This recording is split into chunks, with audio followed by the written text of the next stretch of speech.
2. La contamination. Deuxième partie. L'effacement.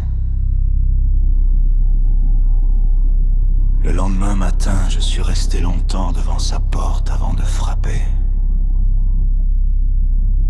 Je ne sais même pas pourquoi j'étais revenu. Peut-être parce qu'une partie de moi cherchait encore une explication rationnelle. La fatigue, le manque de sommeil, le stress, les coupures électriques, l'effondrement progressif du monde. On cherche toujours une logique avant d'accepter l'horreur. J'ai frappé 3 fois. Aucune réponse. Mais derrière la porte, j'entendais quelque chose. Un bruit faible, humide, irrégulier. Comme quelqu'un qui mâche très lentement dans le noir, ma gorge se serra immédiatement. Adrien. Le son s'arrêta net. Le silence qui suivit fut pire. Un silence vivant.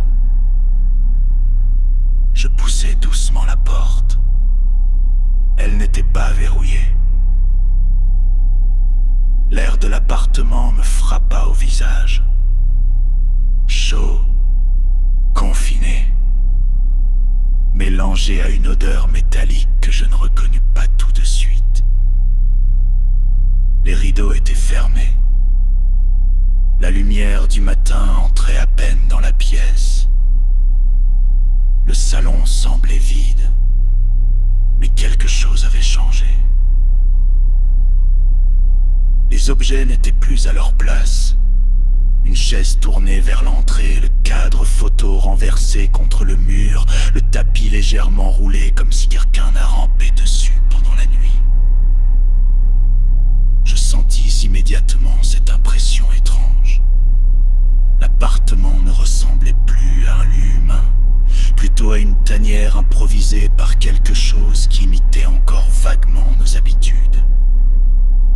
Je retins ma respiration. Puis le bruit revint. Un cliquet humide. Un frottement de langue contre des dents. Lent. Patient. Comme une créature qui mange sans faim.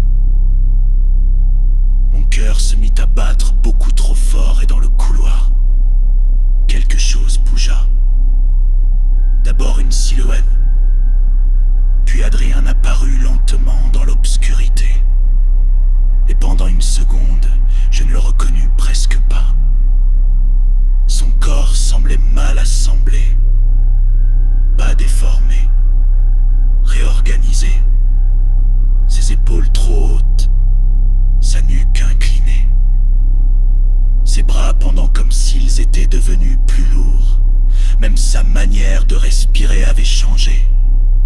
Chaque inspiration semblait calculée, économisée. Comme s'il avait découvert une nouvelle façon d'utiliser son corps. Puis il leva les yeux vers moi. Et là, j'eus froid jusque dans les os. Ses pupilles étaient dilatées au point d'engloutir presque tout l'iris. On aurait dit des yeux fabriqués pour voir dans une autre lumière que la nôtre.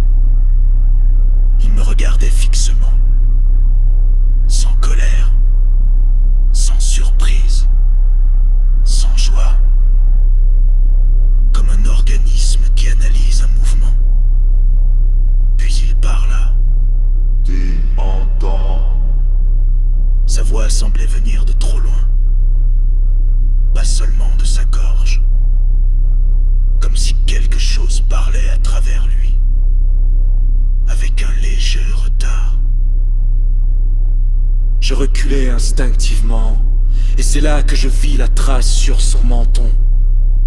Une ligne sombre, séchée, brunâtre. Du sang, pas beaucoup,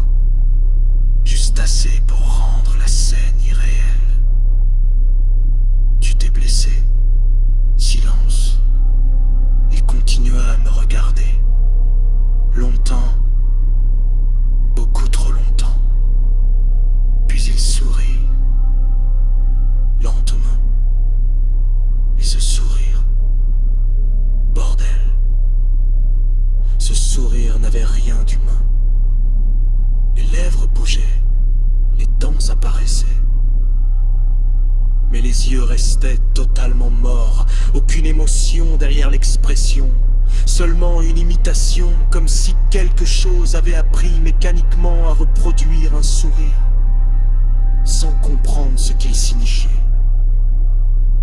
Puis Adrien pencha doucement la tête sur le côté, exactement comme l'homme du banc, exactement comme les autres dans la rue. Et dans ce geste, j'ai compris quelque chose de pire que la folie. La contamination ne détruisait pas les humains, elle les effaçait. Quelque chose prenait lentement la place laissée vide, quelque chose d'ancien, de froid, de parfaitement calme. Je partis en reculant,